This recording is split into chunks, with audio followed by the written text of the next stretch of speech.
जय माँ इंद्राक्षी जय अम्बे। इंद्राक्षी धाम में सभी साधकों का हम हार्दिक स्वागत करते हैं। गुप्त नवरात्र चल रहे हैं। आज गुप्त नवरात्र में द्वितीय नवरात्र है और इस बार तृतीय तिथि का नवरात्र कम है, यानी कि चतुर्थी तिथि का नवरात्र कल जो रहेगा वो चतुर्थी तिथि का नवरात्र रहेगा। आपको जैसे कि मालूम हो कि 9 नवरात्र होते हैं, तो इस बार 8 ही नवरात्र रहने वाले हैं। आज के इस विशेष नवरात्र में हम कुछ आपको जानकारी देने वाले हैं। ध्यान से पूरे अंक को सुनिएगा। आइए पहले आज का हम पंचांग देखें। 16 जुलाई सन 2026 दिन बृहस्पतिवार, संवत 2083, आषाढ़ मास, शुक्ल पक्ष, तिथि द्वितीया, नक्षत्र आश्लेषा, राहु काल 1:30 से 3, दिशा शूल दक्षिण दिशा। हमारे 4 नवरात्र होते हैं, जिसमें कि ये गुप्त नवरात्र चल रहे हैं। भगवती की साधना आराधना, साथ ही गायत्री मंत्र की साधना आराधना इन गुप्त नवरात्रों में जितनी साधक कर ले उतनी ही कम होती है। जगत जननी अपने सहस्रों स्वरूपों में वास करती हैं। जो साधक प्रतिदिन भगवती के सहस्र नाम को जपता है, पढ़ता है, उन नामों से भगवती को फूल चावल चढ़ाता है, नामों से अर्चन करता है, यज्ञ करता है, जप करता है, नाना भांति से उस साधक की कामनाएं पूर्ण होती हैं। रात्रि के समय आप स्नान आदि कर करके बैठ जाएं। आप चाहें मध्य रात्रि ना चुनें, 10 बजे से 12 बजे के बीच में भगवती के 1008 नाम, इसकी पुस्तक गीता प्रेस से मिल जाती है। इंटरनेट पर भी भगवती देवी माता के 1008 नाम मिल जाते हैं। एक कटोरी में फूल चावल अच्छे से रख लें, आधी किलो फूल खोल करके रख लें, आधी किलो चावल रख लें। भगवती को धूप दीप दे करके आप उनको प्रणाम करें। पंचोपचार उपासना आदि के उपरांत एक एक नाम बोलते जावें और भगवती जगदम्बा के श्री चरणों में फूल चावल चढ़ाते जावें। जो साधक विगत पूजा में इंद्राक्षी धाम में आए हों, उन्होंने देखा होगा कि भगवती के जैसे 1008 नाम आपने जपे, गायत्री के जपे, गणपति के जपे और फिर फूल चावल उनके चरणों में हम चढ़ाते रहे, बताते रहे आपको। ठीक उसी प्रकार से जितना आपसे साधारण रूप में सध जाए आप करने का प्रयास करें। जो साधक धाम में आकर के पूजा अब तक नहीं कर पाए हैं, भविष्य में ध्यान रखना, हमारे यहाँ भगवती जगत जननी जगदम्बा की विशेष साधना उपासनाएं कराई जाती हैं ताकि कष्ट हमारे दूर हों और माँ कष्टों का निवारण शीघ्र करती हैं। आप लोग आने का धाम में प्रयास किया करें। आप घर पर ही हमें क्या करना है, जैसे कि हमने बताया कि इन गुप्त नवरात्रों की रात्रि में 10 बजे से 12 बजे के मध्य में आप भगवती माता के 1008 नामों को पढ़ करके फूल चावल अर्पण करें और प्रणाम करके क्षमा प्रार्थना करके फिर शयन करें। आपसे इतना भी बन जाए ना तो आपको बहुत अच्छा लाभ मिलेगा। उसी के साथ साथ जैसे कि आपने समझा हो कि इन दिनों में गुप्त नवरात्रों में नाम जप की महिमा बहुत है। जपा जप की महिमा अत्यधिक है। चलते फिरते उठते बैठते दुर्गा दुर्गा दुर्गा दुर्गा दुर्गा इस बीजात्मक मंत्र का आप जाप करें, इस मंत्र का जाप करें। या फिर और एक मंत्र आपको बताते हैं, ओम दुर्गे दुर्गे रक्षति, ओम दुर्गे दुर्गे रक्षति, या ओम दुर्गे दुर्गे रक्षणी स्वाहा, ओम दुर्गे दुर्गे रक्षणी स्वाहा, ओम दुर्गे दुर्गे रक्षणी स्वाहा। एक मंत्र और है भगवती का, छोटे छोटे मंत्र बता रहा हूँ मैं जो कार्य पूर्ण करते हैं। ओम ह्रीम दुंग दुर्गाय नमः, ओम ह्रीम दुंग दुर्गाय नमः। नहीं तो फिर नवारण मंत्र तो गागर में सागर है ही है, ऐं ह्रीम क्लीम चामुंडाई विच्चे। तीनों देवियों का इस मंत्र में समन्वय है, तीनों देवियों का इस मंत्र में वास है। तो जो भी साधक इन दिनों में गुप्त नवरात्रों में चलते फिरते जो भी आज हमने मंत्र बताए हैं उपरोक्त मंत्रों का जाप करता है, जपा जप करता है, या दुर्गा दुर्गा जपता है, या ह्रीम बीज लगा करके दुर्गा जी के किसी भी मंत्र को जपता है, सकल कामनाएं पूर्ण होती हैं और उस साधक की शीघ्र कामनाएं पूर्ण होती हैं। अब बहुत साधक ऐसे हैं जो बहुत अच्छे से पढ़ नहीं पाते या समय उनके पास कम होता है किसी भी कारणवश, तो वो कम से कम इन दिनों में किसी न किसी मंदिर में जाकर के भगवती के स्वरूप के दर्शन तो जरूर करें। ज़्यादा भी कुछ ना हो तो 5 केला या 5 फल और एक नारियल और समक्ष दीपक धूप अर्पण करके भगवती को प्रणाम कर लें। इतना ही बहुत है, मतलब करना ज़रूर है कुछ ना कुछ।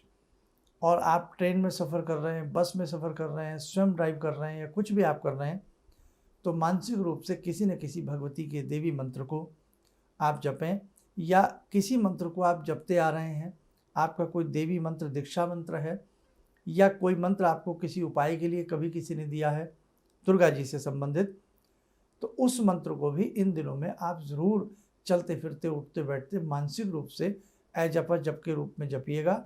आपको दोगुना चौगुना लाभ मिलेगा। गायत्री मंत्र को भी समय निकाल करके जप के रूप में इन दिनों में ज़रूर जपिएगा, क्योंकि भगवती सविता स्वरूप में भी वास करती हैं, भगवती सावित्री स्वरूप में भी वास करती हैं, और भगवती तो जानते ही हैं नाना भांति से नाना स्वरूपों में जगदम्बिका अपना वास बना लेती हैं। सिद्ध पीठों की बात करें, शक्ति पीठों की बात करें, हजारों मंदिरों की हम बात करें, भगवती के हजारों नामों की बात करें, भगवती के हजारों स्वरूपों की बात करें, न जाने इस धरा पर कितनी बार भगवती की दुर्गा सप्तशती को हजारों की संख्या में, लाखों की संख्या में, करोड़ों की संख्या में दुर्गा सप्तशती के पाठ हुए हैं। इसलिए दुर्गा सप्तशती स्वयं सिद्ध ग्रंथ बन चुका है। तो आप दुर्गा सप्तशती को भी इन दिनों में ज़्यादा से ज़्यादा कर सकते हैं। कहने का भाव जितना आपसे जो बन पड़े वो ज़रूर करें। एक कन्या का पूजन भी यदि आप प्रत्येक नवरात्र में कर लें, कन्या वैसे तो 3, 5, 9, 7 कही गई हैं, लेकिन ना मिले तो एक कन्या को भी धूप दीप दे करके, पैर धुला करके, तिलक लगा करके, फूल अर्पण करके, उनको पंचमेवे का या जो भी आपसे मिष्ठान बन पड़े उसका भोग लगा करके आप कन्या पूजन भी कर सकते हैं।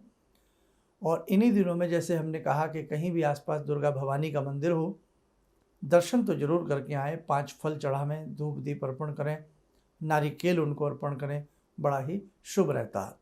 और चलते फिरते उठते बैठते जितना आपसे मंत्र बन जाए, कोई भी मंत्र बन जाए देवी माँ का, वो आप जरूर करने का प्रयास करना। तो आज द्वितीय नवरात्र है, भगवती जगदम्बिका की हम सब पूजा कर रहे हैं। और कल तृतीय नहीं रहेगा, कल चतुर्थ नवरात्र रहेगा।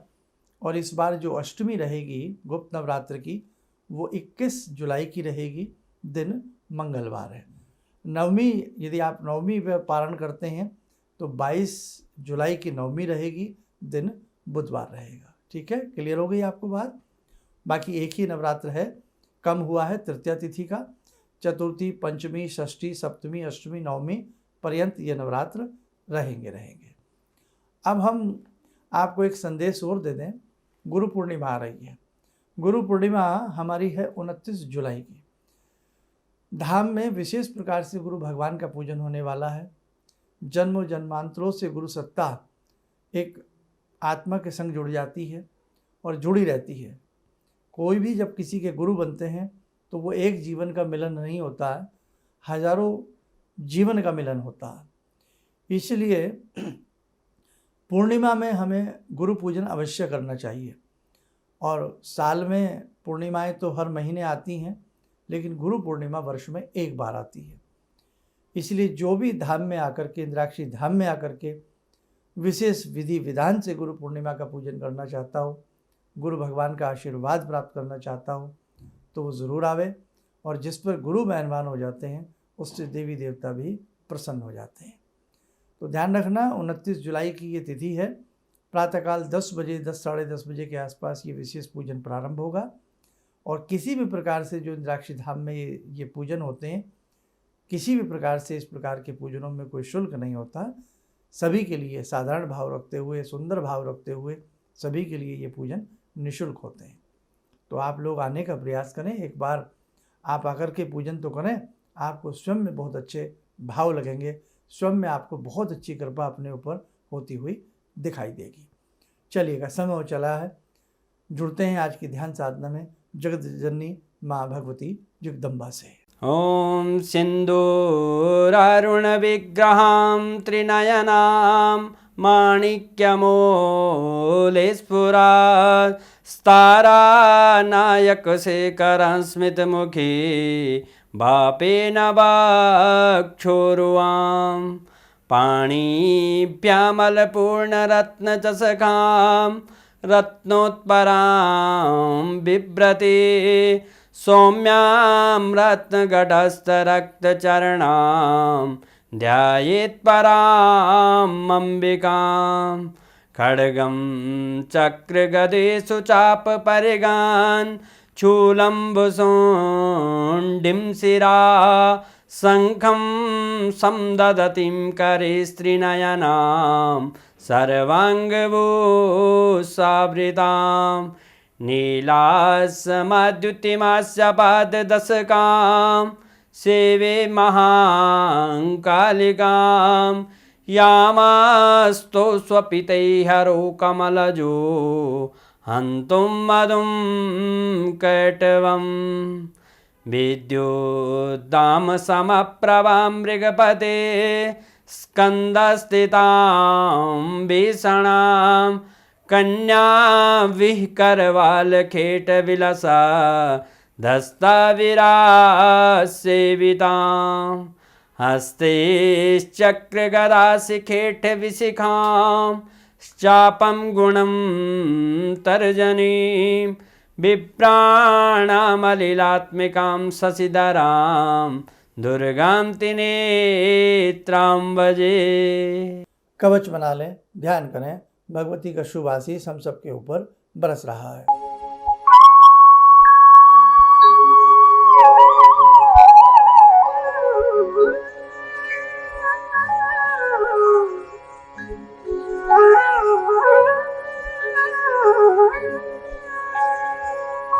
ओम बोलते हुए नेत्र खोलें, सामान्य हो जाए। देखो साधकों, और 25 तारीख की जो है 25 जुलाई की वो देवशयनी एकादशी है, उस पर हमने बता दिया था। बाकी उसमें डिटेल में जानकारी आगे आपको हम देने का प्रयास करेंगे। और उसके बाद इस वर्ष में अब जैसे कि आगे श्रावण आ रहा है, तो श्रावण मास में हम किस प्रकार से महाकाल को प्रसन्न करें, भगवान शिव की पूजा को कैसे हम सरल और लघु रूप में करें, सारी जानकारी आगामी अंकों में हम देने का आपको प्रयास करेंगे। चलिए, आप सब लोग स्वस्थ रहें, सुखी रहें। इन्हीं शुभकामनाओं के साथ हम अपनी वाणी को विराम देते हैं। जय जय अम्बे। किसी भी समस्या के समाधान के लिए मिले प्रसिद्ध हस्तरेखा एवं वास्तु विशेषज्ञ प्रोफेसर धर्मेंद्र शर्मा जी से। नोट: शिविर में भाग लेने हेतु एवं व्यक्तिगत रूप से मिलने के लिए कॉल करने का समय सुबह 10 बजे से शाम 6 बजे तक।